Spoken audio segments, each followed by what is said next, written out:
Hey there, everyone, and welcome back to Utility Sports. And today we had a phenomenal game between the Los Angeles Lakers and the Los Angeles Clippers.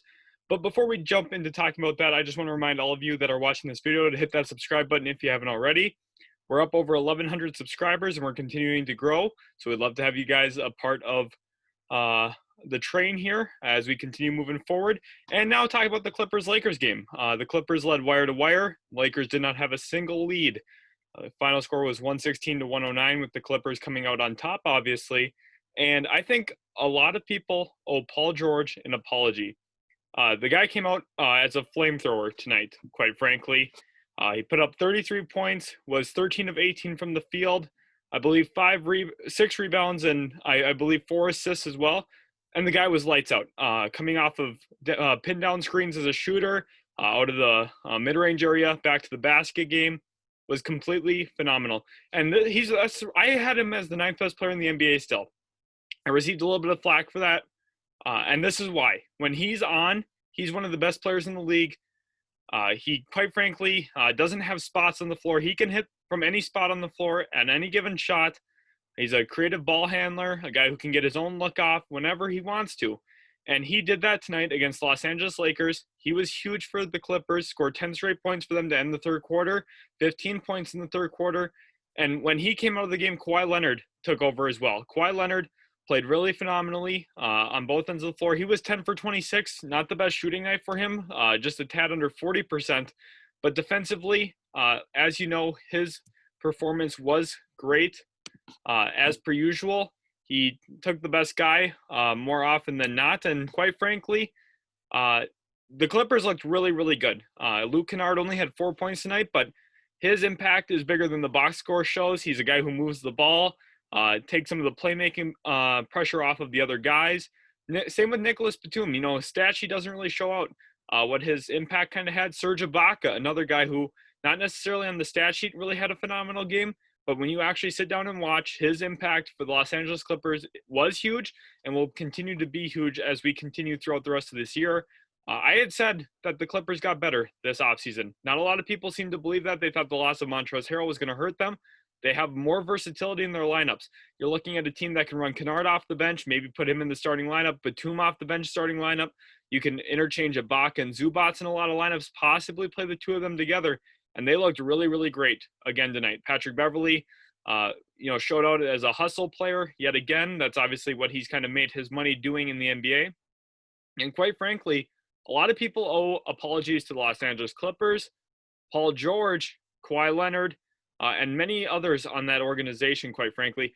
Ty Lue looked like he has done a great job maybe turning the ship there, use Paul George more in a playmaking role, put the ball in his hands on the perimeter a little bit more often.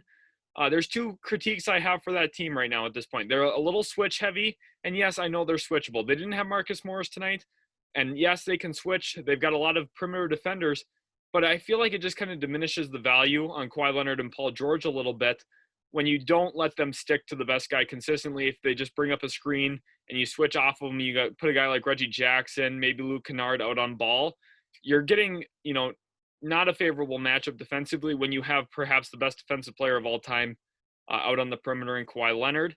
And another really great one in Paul George, a guy who's been a Defensive Player of the Year finalist before as well.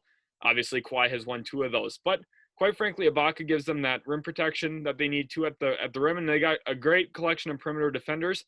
They got some spacing now. They got guys who can take others off the dribble, can function as catch and shoot guys. They've got a little bit more versatility in that offense.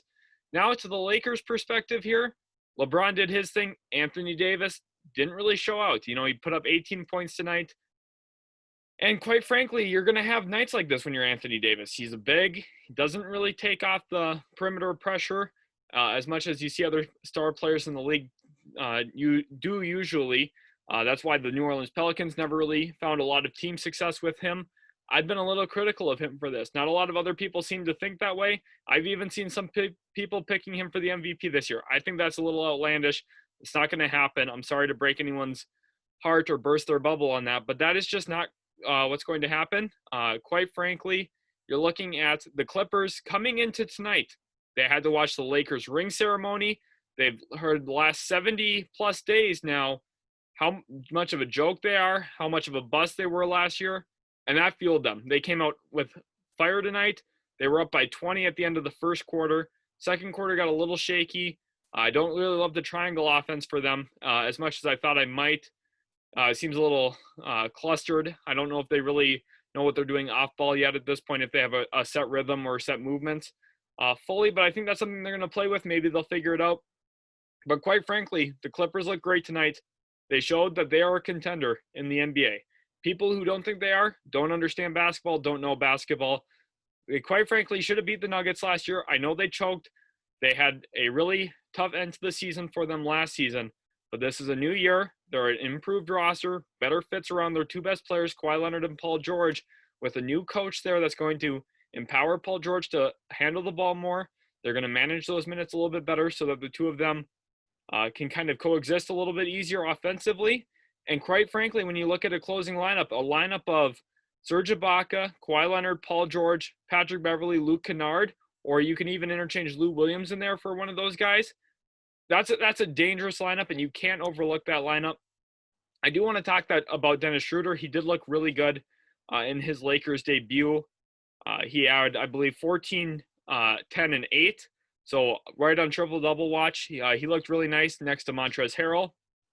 Harrell looked very nice in the pick-and-roll game as expected. But I do think that offensively the question of his fit next to Anthony Davis is really valid. I don't know if the two of them are going to coexist as well as everyone seemingly hopes. Marc Gasol was really rough tonight, had troubles in the pick-and-roll game defensively. I do think his offensive high post passing ability gives them something.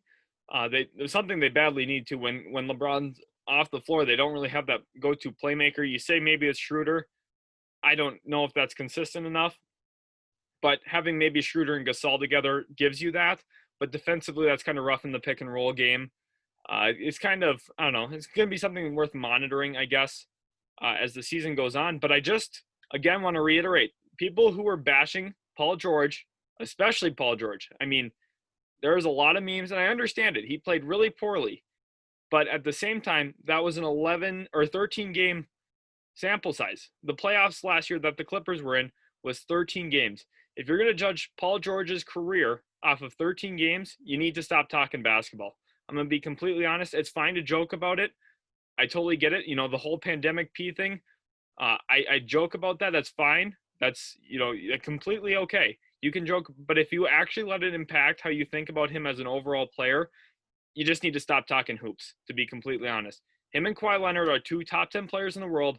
The Clippers are contenders this year. They might not be the favorites. I think the Lakers should be considered the favorites probably, but the Clippers showed why they are contenders. You know, you're looking at the Nets, who came off a nice win earlier, as probably the favorite out east. Maybe the Bucks are a contender there. Lakers may be the favorite out west with the Clippers right behind them.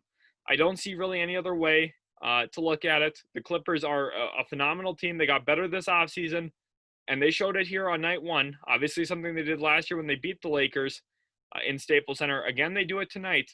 And I just want everyone to know that the Clippers are back. Paul George is a beast and someone to be reckoned with in the half-court offense. Kawhi Leonard out of the mid-range game, he might be the best mid-range scorer in the league, him or Kevin Durant. The two of them can kind of coexist in that role, I feel, as the best mid-range scorers in the league. And quite frankly, the Clippers are going to be a problem. I'm going to warn everyone right now that's joking about the Los Angeles Clippers. They are a problem in the West. Teams are not going to want to face them. Nicholas Batum, nice pickup. We had been saying that when he got cut from the Hornets, that contending teams are going to want to add him, and the Clippers did so. You look at Patrick Beverley, he's going to give them that edge that they need. You look at Luke Kennard, he's a nice piece that fits in as a shooting option. Didn't shoot the ball well tonight, but I think on the season he'll shoot around 38% from three. That's really quality. And he gives them a little bit of a creating option that they didn't have without him. Looking at Kawhi Leonard and Paul George, two of the best two-way players in the league. Don't need to talk about them too much. Serge Ibaka and Zubats, that's really two high-quality big men. Not a lot of teams have that. That's something they needed to address to match up better with Anthony Davis. They did so by getting more of a true rim protector in Ibaka and moving away from Montrezl Harrell. And Lou Williams off the bench still. You know, he's a guy going to his left, is one of the best scorers in the league in that area. And he is an underrated playmaker. defensively, he's a little rough sometimes. I fully acknowledge that. Reggie Jackson, they need to get him out of the lineup fully. I didn't think that they should re-sign him. I think those minutes should go to Terrence Mann, but that's okay.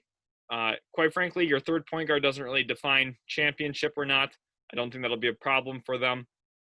And I think at this point, they could maybe use another rotational big. We didn't get to see Marcus Morris there tonight. The team is a little bit different with him there. He's kind of a ball stopper. I don't really like that, to be honest. But I think defensively, he gives them a lot of upside, a lot of versatility. And quite frankly, the Clippers are going to be good. So I just want you to remember, if your friends were clowning the Clippers, if you were clowning the Clippers, that, it's okay if it's all fun and games. But if you seriously let it impact the way you think about the game of basketball and what the Clippers roster really looks like, you're just unaware. Quite frankly, there's no other way to put it. The Clippers are a very good team. They're going to continue to be a very good team as long as Kawhi Leonard is there and in his prime. And at this point, the Clippers are going to be a team to be reckoned with. I hope you guys enjoyed the video. I'm sorry I got a little heated. I just feel very strongly about this. We've seen a lot of Paul George memes over the last 3 months. And now at this point, he came out, showed out. You got to give him the respect he deserves.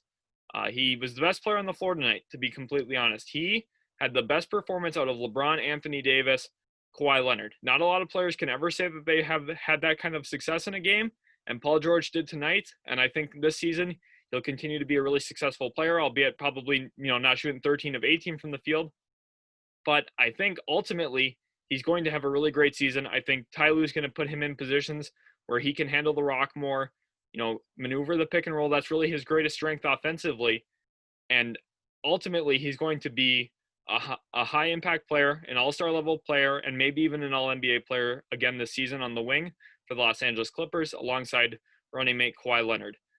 If you guys did enjoy this video, make sure to hit that thumbs up button. Also, don't forget to subscribe if you are new to our channel here, or if this is your second or third time back and you haven't subscribed yet, please do so. We'd love to have you guys on, and we'll catch you in the next video.